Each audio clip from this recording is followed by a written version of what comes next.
Yung mga lumalabas kasi mga recent surveys tungkol dun sa mga hinahanap ng mga buntating Pilipino doon sa kanilang kandidato sa pagkasenador, no? Sa inyo bang matagal na karanasan sa politika, specifically dito sa konteksto ng 2025 elections, ano ba dapat yung hanapin o makita natin doon sa mga tumatakbo sa pagkasenador? Well, usually sa mga surveys ay meron naman yung top 4, top 5 na mga issues na basihan sa pagpili, no? Sino ba yung tatayo para sa hanap buhay? Hanap buhay, no? Empleyo. Sino ba ang tatayo para sa presyo ng mga bilihin? No? Sino ba ang tatayo para sa kalusugan? Sino ba ang tatayo para sa edukasyon? Pero for the first time, ay may pumasok na bago, foreign policy. Dati hindi ito pumapasok eh. No? Halimbawa, yung lalabas na survey bukas ay sinasabi na 78% ng mga botante ay iboboto yung magdedepensa ng West Philippine Sea, which basically is anti-China. 10% ay undecided, 22% ay mas pabor doon sa kapayapaan. Hindi nga sinabi na pro-China yung makikipag-ayos. So, very clear yung usapin sa West Philippine Sea is an election issue. Siguro, officially, bukas, paglabas niyang survey na yan. Na pinangunahan ni Senator Edu. Kasama sa survey ay yung ano ba yung tingin nila dapat maging posisyon ng gobyerno. 77% ay sinasabi dapat ay talagang ipagtanggol ang ating karapatan sa West Philippine Sea. Suportahan yung ating gobyerno at yung kanyang mga kaalyado dito sa usapin ng West Philippine Sea. Tapos parang mas maliit eh. Less than 10%. I'm not sure, 7-8%. Yung mas ayaw suportahan yung gobyerno dito sa usapin. At mas malaki yung undecided. So, yung dalawang bahagi na yan ng survey ay very clear na dito sa election na ito ay magiging factor itong foreign policy, specifically yung posisyon sa West Philippine Sea.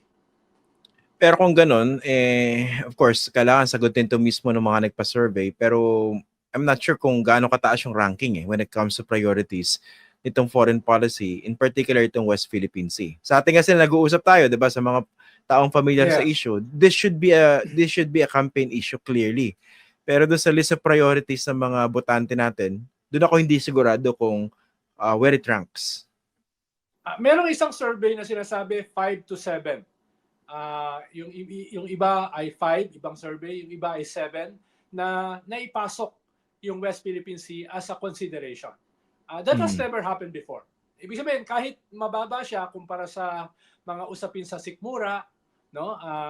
Hanap buhay, kalusugan, edukasyon, kahit mas mataas pa rin yun, ay ito yata yung one of the few times na pumasok siya sa mga konsiderasyon dun sa top 5 o top 7. Alam mo, Senator, dyan ako medyo nalulungkot, no? Kasi predictable naman yung mga isasagot sa survey when it comes to issues that matter to voters. Primarily, gut issues yan, di ba? Kabuhayan, kalusugan.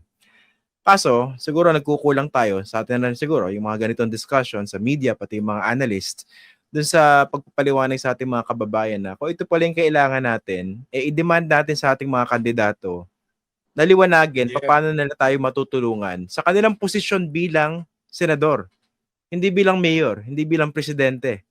Kasi hindi naman sila tagapamigay ng ayuda Lawmakers sila primarily. Hindi ba? Doon tayo nagkukulang Pero sabi nga nung isang pasok sa Magic 12, pag panalo na siya, tsaka niya aalamin kung ang trabaho ng senador. Parang ang taas naman nung hinihingi mo. Pero Senator, may nabasa ako, parang tinablan yata siya sa mga kritisismo na wala siyang kaplano-plano o kaalam-alam sa pinapasok niya. Parang naglatag na rin yata siya ng plataforma kahit belatedly. Diba? Tipong, kailangan pala ng plataforma. Syempre, ako naman, napakababaw ko Pag sinabi ba naman na impress ka na. Oo, kung sosolve yung problema ng bayan, maniniwala ako, di ba? Pero nararamdaman mo yung epekto dahil halimbawa, merong mga kandidato for the Senate na nandun sa bandang bingit, no? Nasa last 4 na ngayon ay biglang born again patriots na magpapakamatay daw siya para ipagtanggol ang ating West Philippine Sea. At Sino iba ba naman yan? daw yung posisyon ni Digong sa kanyang posisyon. Nung Sino yan? natanong siya tungkol dyan, no, si Senator Bato, no, sabi nga niya, iba naman yung posisyon ni Digong, iba naman yung posisyon ko. No? Ako, PMA graduate ako, kaya kami ay tinuruan na maging patriot. Kaya ipaglalaban namin yan. No? Ganun. Bagamat sinisi niya yung Aquino government na nagsimula daw yung island building ng China nung panahon ni Pinoy. Until mapaliwanagan siya na nung panahon ni Pinoy ay yung island building ay bato. Nung panahon ni Digong naging syudad. No? Kaya medyo pag na-engage naman siya, nagbabago naman ang posisyon. Talaga naman ang batayan sikmura. Ang batayan serbisyo. Ang batayan ay trabaho at saka sahod. No? Yun yung mga usual. No? Pero lahat naman ng senador magpe-pay ng lip service dyan. Di ba? Ang bago na pwede mong gamitin na yung track record nila ay itong foreign policy, itong West Philippine Sea. At yung mga nagpapanggap na ngayon ay mga patriots, pwede nating singilin doon sa kanilang track record. No? Kanilang track record. No? Yun yung pwedeng maging batayan natin. Kaya inuulit ko, baka for the first time, kahit hindi siya yung pangunahin na basihan, ay nagiging bahagi ng mga top 5, top 7, yung foreign policy na hindi pa nangyari before. Pero ang isa kong tanong dyan, Senator, no, yung bang mismong issue ng South China Sea, West Philippine Sea, malinaw kaya ito sa mga Pilipino? For them to make that connection with candidates who appear or who apparently are pro-China? Well, ang problema kasi ngayon ay hindi pa siya masyadong naididikit dahil wala naman pang nagdidikit. Diba? Wala naman nagdidikit pa. Kaya ang alam ko, next week ay sisimulan yung kampanya para sukatin yung mga senador batay dito. Pero nitong nakaraan namang mga buwan, lalo na nung simula ng kampanya, wala naman nagdidikit sa mga kandidato doon sa usapin ng West Philippine Sea. Halimbawa, sila nagdidikit. Sorry sila nagdidikit sa sarili nila, pinagtatanggol yung China eh. Yes, diba? Yes. Doon mo sila pwedeng singilin. Halimbawa, si Amy Marcos, ditong buong 2.5 taon, malinaw naman kung saan yung kanyang sinusuportahan, yung China. No? At hindi niya ipinaglalaban yung ating karapatan sa West Philippine Sea. Ganon din si Bongo at saka si Bato. No?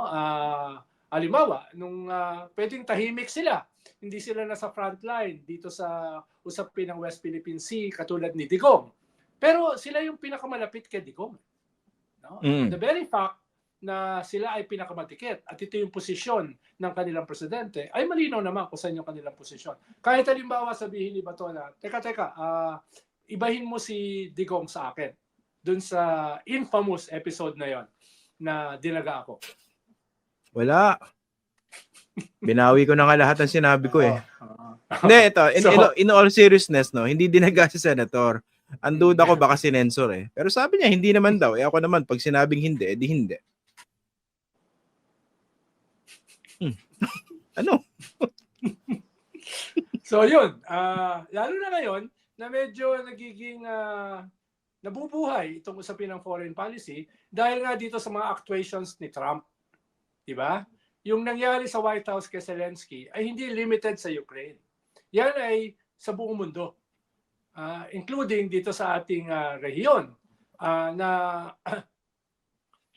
halimbawa, sinabi ni Trump sa Taiwan, dedepensahan namin kayo pero gumastos kayo ng 10% ng defense spending nyo vis-a-vis sa inyong GDP. 10% ng GDP ay gamitin nyo sa defense. Medyo malabo yun dahil kahit ang Amerika hindi ginagawa yun. No? At saka para siya mag-impose another diba? Para siya mag-impose nun. Yes. Pero kaya lalong nagkakaroon ng kahulugan ang foreign policy dahil nga dito kay Trump. Yung ginawa ba niya sa Ukraine ay gagawin din niya rito? Nagulat ako doon sa statement ni Ambassador Romualdez, doon sa kanyang speech sa FOCAP last Monday, na sinabi niya na yung ating ironclad relationship sa Amerika is not necessarily that ironclad anymore. Quoting yung nangyari doon sa White House with Zelensky. No? Kaya ang sabi niya, let us emphasize on self-reliance. Okay naman yung self-reliance, but that doesn't happen overnight. That might not even happen medium term. That is very long term, no? Pero maganda na sinabi niya. At to strengthen our relationship with other countries maliban sa Amerika. Kaya medyo okay yung kanyang sinabi dun sa FOCAC. Hindi, tsaka speaking of that infamous White House ambush, 'di ba? Kung saan umepal si JD Vance. Yun nga, yun, kabastusan yun, 'di ba? I don't know, kayo nagtrabaho sa August halls of Malacanang. The dark corridors of power. Power, 'di ba? Pwede bang makapagsabayan ng ganun yung vice presidente sa presidente ng another sovereign nation na bisita at ginaslight pa? And I think that episode that everyone saw sent shockwaves across the world, which led to uncertainties, including here in the Philippines. Kahit meron tayong Mutual Defense Treaty, longest treaty ally here in this part of the world, and nakita, this is how you treat your partners or your friends, or even Canada, di ba?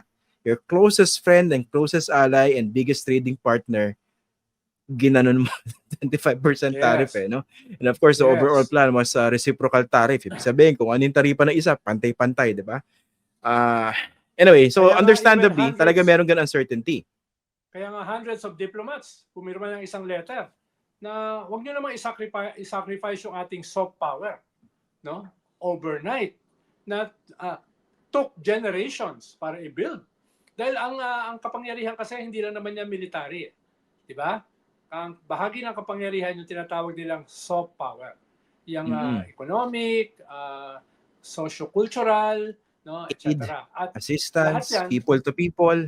Yes, at lahat yan mukhang finris ni Donald Trump. Kaya yun, maraming nagreklamo even within the State Department. Tsaka si Marco Rubio, di ba? He was sinking in his chair, nakagano, no? Bulubog Pero pinagtanggol pagkatapos, ha? Siyempre, may mga nagduda nga Ikaw ba nag-tweet niyan? Ikaw ba nag-compose ng sagot mo? Oo. Siyempre. Pero grabe. Kaya yun, pandagdag yun dito sa usapin ng pero sabi mo nga, kung hindi ito gagamitin dito sa mga pro-China candidates, hindi gagamitin itong survey na ito na clearly malinaw na pag nakita ng isang kandidato ay pro-China, hindi nila iboboto. Kung hindi ito didikit dun sa mga nagpapanggap na pro-China ngayon dahil nakita nila yung writing on the wall. Nagpapanggap na anti-China. Oo. Nagpapanggap na anti-China ay kung hindi ito gagamitin ay makakawala sila, makakaalpas sila. At you only have more than 2 months para gawin yan. Ang curious ako dyan, Senator, yung kaya nga binabalikan ko yung point na gaano ba kalaking issue to when ranked with other issues ng mga botante. And number 2, how big or comprehensive is the understanding of a substantial number of Filipino voters of the issue ng West Philippine Sea? Pangatlo, para i-connect to sa mga kandidato. Kasi, go ahead, sige. Hindi naman kinakailangan ipaliwanag lahat yan Halimbawa, yung ating bagong maritime laws, yung ating UNCLOS victory. Sa ngayon, i-black and white mo lang yan no? Ikaw ba ay sang-ayon na ipaglaban yung ating karapatan sa ating teritoryo? No? Kumaga, alam naman ng lahat ng mga Pilipino ano yung nangyayari. Hindi lang nila naunawaan yung mga detalye. So, wag mo ipaliwanag sa detalye. No? Ipaliwanag mo dun sa principle. Branding. Branding. No? Kaya depende yan kung paano ngayon gagawin yan. Actually, isip ko nga dyan, Senator, yung simplify it. Para relatable, diba? Yeah, bakuran mo, ninanakaw ng kapitbahay mo na pagkalayo-layo. Exactly. Tapos meron ka mga kasama sa bahay, tinutulungan pa sila para nakawin yung bakuran mo. Yun. After 6 years ni Duterte na sinasabi na ano namang masama na maging probinsya tayo ng China, no? At kung i-assert natin yung ating rights sa ating teritoryo, ay wala tayong panalo, no? Kung ganun yung presidente mo for the past 6 years, talagang may ganyang klaseng pagtingin, no? Mismo yung ating mga kabataan. No? Kumbaga bumaon yan no? Bumaon yan kahit papano. Kaya kailangan habulin yan. Yung ganyang klaseng gaslighting ng previous government. Kailangan bawiin yung ating lost patriotism nung panahon ng Duterte government.